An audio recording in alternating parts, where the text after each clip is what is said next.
I'm Rachel Zane. I'll be giving you your orientation. Wow, you're pretty. Good. You've hit on me. We can get it out of the way that I am not interested. No, I'm sorry, I wasn't hitting. Hi, Rick Sorkin. Harvey Specter, nice to meet you. Should have a seat here. Let's talk about business lessons from the first episode of Suits Season 1, based on my work experience at Goldman Sachs in New York City, and based on my work experience in the consulting sector at the top hedge funds in the world, and in the venture capital sector where I dealt with a lot of lawyers. Now, please be sure to like, comment, and subscribe, as I'll be teaching you many lessons on how to take your career to the next level. Now, the most important skills in business include confidence and sales.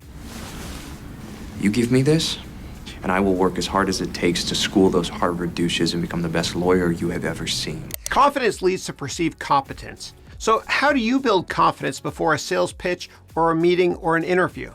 Well, you tell yourself right before the meeting, I don't care if I get this job or this customer. And that will put your mind at ease. Now, I'm not saying to be rude or disingenuous, but remember that time you went on a date and you were not yourself. It didn't really work out, did it? But remember that time where you were so confident that you didn't really care if the person you asked out would say yes or no, and it worked out. And I know it's a strange thing to say, but in sales or dating, if you come across as desperate, it doesn't work out. What time do you get off tonight? Glad you asked. I get off at 10 past. I'm never going out with you. Now, business networking is like dating. You only have to be right one time, and this should really help us deal better with rejection. And the most successful people in business know this. As Mark Cuban once said, you only need to be right in business one time. Aw, can't we hang out? I can make you breakfast. I hate to miss a workout, and I really need to be in the office by 7:30. Now, do you ever notice how many successful people are in great shape, and they seem to have it all? And this is because they prioritize exercise. And you gotta treat it like a meeting that reoccurs every single day, and make sure this exercise meeting is the most important meeting you have every single day. Why? Because if you treat this right, this works gooder. Now, you do have time to exercise. What I do is this. I have a treadmill in my office, and I get about 10 to 20,000 steps every single day. I'll put the link in the description to this desk, this treadmill, and many other things I'm going to talk about in this video. Now, a lot of people exercise while they work, and it helps you to really think clearly and get a lot more stuff done, I promise you. All senior partners get an associate. It's just a rule. I'm sorry, what? Jessica, I deserve that promotion. My billables destroy his. And I'm here night and day doing whatever's needed. How do you get promoted? Well, you can't just put your head down and work really hard and expect to be noticed. So every 3 months, what I want you to do is this. You need to sit down with your boss and ask for feedback, and start the meeting, if true, with something like this. I love our company, and as a team, we've accomplished a lot. But as you know, it's very expensive to raise a family in this city, and I really want to provide the best standard of living I can for my kids. As such, I'd love to ask you to please let me know what additional value I need to add to the company and our team in order to be considered for a promotion. Then what you're going to do is you're going to write down everything your boss says. And then in 3 to 6 months down the road, when you fulfill the criteria that you wrote down, when your boss says something nice to you, like, well done, then ask your boss when they're in a good mood for another meeting and say something like this. We've accomplished a lot as a team, and earlier this year we sat down and I asked you for what criteria I need to meet in order to be considered for a raise or promotion, as it's expensive to raise a family here. And I'm humbled to say that I did everything needed criteria-wise to be considered for a raise or a promotion, and as such, I would love to ask you please for the raise or the promotion. And this is how people get promoted. They ask behind closed doors multiple times. And please remember that closed mouths don't get fed. Rinse, lather, repeat until you get what you want. And if you notice that people around you at work are getting promoted faster than you are, it's because they ask multiple times behind closed doors. Donna, clear my schedule tomorrow. You and I are hiring a new associate. Whenever you see a job opening, you literally have a 1 in 250 chance of getting hired. Here's a hiring strategy that works. Step 1, have an amazing LinkedIn profile, which my company can make for you. See the link in the description and set up a call with us. Step 2, send LinkedIn in-mails to people you want to work for that have something in common with you, and never send emails, because you read every in-mail, but certainly not every email. Now, in the in-mail, mention 2 or 3 things you have in common with a person and use this exact text. For example, Harvey. Hope all is well. I'm also a graduate of the Toronto French School and McGill University, and I also live in New York City. Please let me know if you have time for a coffee or a quick Zoom call. That's all you type. And this works. Why? Because imagine it's 20 years in the future and you're way more successful than you already are today. And you get a message over LinkedIn from somebody that really reminds you of yourself. And this person reminds you when you were much, much younger, 20 years ago. Would you take that meeting? Of course you would. And here's why.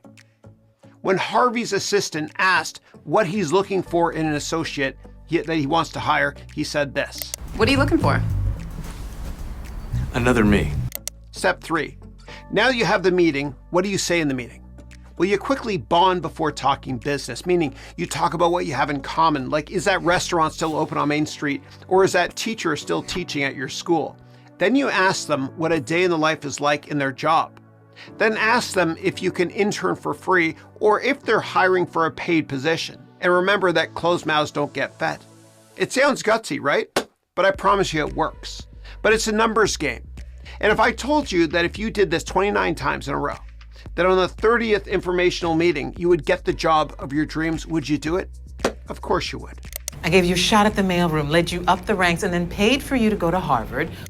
Now, the CEO of Goldman Sachs, Sidney Weinberg, started out in the mailroom after he dropped out of high school. And so did David Geffen and Barry Diller and the president of ESPN, George Bodenheimer. And none of them went to Harvard. How did they become CEO? Because they realize that your network is your net worth and relationships are always more important than product knowledge. Now, if you work in a large company, please set up many networking meetings and find Yodas, meaning mentors in different departments. My company can train you on how to sell yourself so you can get that new job. See the link in the description and book a call with us. I'm Rachel Zane. I'll be giving you your orientation. Wow, you're pretty. Good. You've hit on me. We can get it out of the way that I'm not interested. No, I'm sorry, I wasn't hitting. I love you. Now, my uncle, when I got my first job in consulting out of undergrad, he gave me 3 pieces of advice. And he worked at GE for many years. Number 1, never ever date anybody at work unless you're convinced that this is your soulmate, because one of you or both of you might get fired within 1 year. Number 2, don't ever go over your boss's head unless you think you might get fired. Then go for it, as you have nothing to lose. And number 3, and this one's really out there, he said, be a nice dumb guy, which is really easy for me. But what he meant by this is don't come across as a threat to your peers or to your boss, as your boss might be insecure and feel threatened that they hired their assassin. You don't even care? I'm not about caring, I'm about winning. Why can't you be about both? I'd explain it to you, but then I'd have to care about you.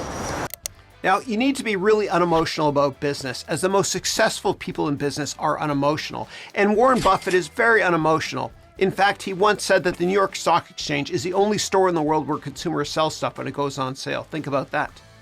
Now, if you're unemotional, you won't be as nervous and you won't care as much.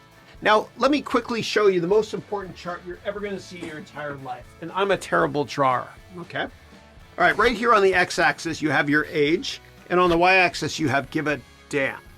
When you're younger down here, you have meltdowns in restaurants. You don't really care what people think. When you're older, you don't have confidence problems either. The problem is right here. When you're a teenager in your 20s, 30s, 40s, sometimes later, you care what people think. And this is a dangerous place to live, man. And you got to eliminate this triangle of despair. And you got to live at this level like the best entrepreneurs in the world do, like Steve Jobs, God bless him, as well as many other entrepreneurs. I'm not saying to be rude or disingenuous. I'm just telling you don't care, okay? And here's a quick exercise you can do for homework. Pause me after I give you this exercise and do this, please. What I want you to do is get a piece of paper and a pen. And I want you to write this down 10 times. I don't care what people think of X. Do that 10 times. So for example, for me, I don't care what people think of the fact that when GTA 6 comes out, if it ever comes out, you're not going to see me doing YouTube for a couple months at least. Or I don't care that my nose is so big, but it's really, really aerodynamic. So if I go skiing, I can kick anybody's butt in a race. I just don't care. I don't care that I'm a teacher and not a venture capitalist anymore, and people won't talk to me at parties. And people say to me, Chris, those who can't do, teach, and those who can't teach gym class. And you know that's true about gym teachers, right? I'm just kidding, I love teachers. Harvey's your commanding officer. However, Louis Litt, he oversees all associates, so you'll also answer to him. What do you think about Harvey? People are in awe of him. They say he's the best closer there is. Now, why is Harvey amazing at sales, meaning closing? Well, one of the many reasons is because he is long-term focused and he is laser focused on adding value to his customers. And Jeff Bezos said that profits and customer service are almost perfectly correlated in the long run. I'm not interested in getting your business. I'm interested in keeping it. I have a solution. Trade her your preferred shares, which have no voting rights, for her common shares, which do. The preferred shares are worth $2 million more. A fraction of what you'll lose. Now, when you buy stocks, they are usually common shares, which gives owners voting rights and a chance to earn dividends. Now, preferred shares usually don't have voting rights, but owners get fixed dividends and are paid before common shareholders if the company goes bankrupt. Now, here's how it works. If a company goes bankrupt, the debt holders get paid first, often, and this is called the senior claim.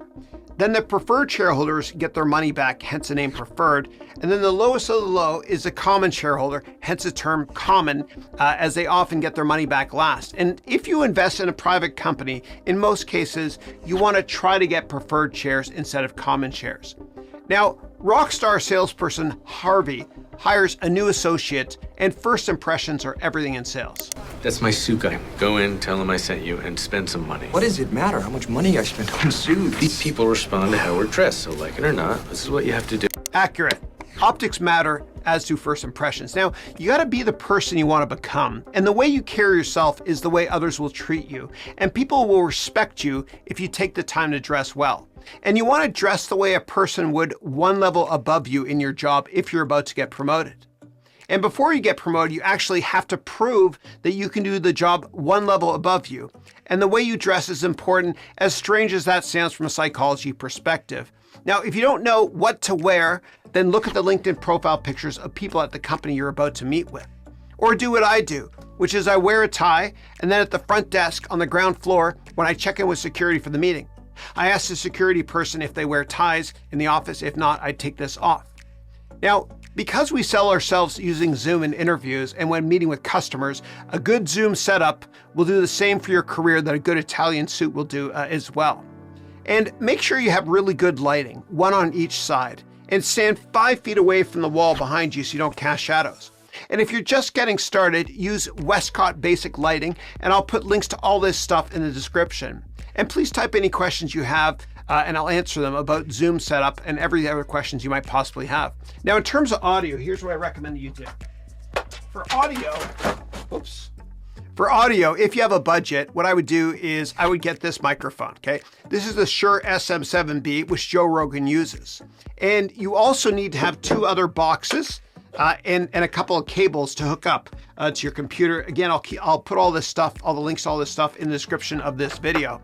Or what you can do is you can get a Blue Yeti if you don't have the budget for microphone. This is good, but not as good as the other microphone I showed you. Now, what you can also do is you can put these cheap curtains you see right here on the wall in windows to block out sound and light. Or what you can even do is you can put these foam things right here on the wall to get rid of the echo. And your iPhone or your Android handset might be better to use than your webcam. Now, when I've done TV interviews, somebody always puts makeup on me. It looks like this here, okay? Because when the lights go up here, you shine a lot. So you got to go to the drugstore and ask somebody that works there to get powder that matches the skin color, and then throw on a towel and brush this stuff here on your face. Maybe I'm beautiful, maybe it's Maybelline. Please tell me somebody understood that joke. Then what you want to do is you want to use a lint brush. Get one of these bad boys here, just to remove all the powder. Okay. Now, if your voice is not perfect, which happens to me all the time on the day of an interview or a meeting, sometimes life all comes down to a few short moments. So what I want you to do is I want you to get one of these products here. Okay. And this here is called Clear Voice. And you can spray it if you have something in your throat's not working. Yeah. Now, if you enjoyed this review of Suits Season 1, Episode 1, please click the like and subscribe button, and I'll see you soon in my next reaction video when I react to Suits Episode 2 of Season 1. Thank you.